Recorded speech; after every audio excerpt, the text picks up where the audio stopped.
আসসালামু আলাইকুম। আজকে আমরা আসলাম একটি টিন শেড বাসায়। তো এই টিন শেড বাসায় একদম ফ্ল্যাটের মতোই সেম ওয়ারিং হবে, আর আমরা পাইপগুলোও ঠিক সেভাবেই দিচ্ছি। আর উপরে জিপসাম ডিজাইন হবে, সিলিং করা হবে যেন ভিতর থেকে বাসাটা একদম ফ্ল্যাটের মতো লাগবে। আমরা সব কিছুই নির্ধারিতভাবে রাখছি এবং যথাযথভাবে করার চেষ্টা করছি।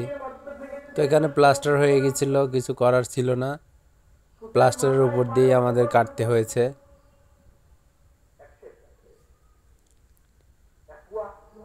তো আমরা এমনভাবে পাইপগুলা দিয়েছি যেন প্লাস্টারের বাহিরে কোনো প্রকার পাইপ না থাকে।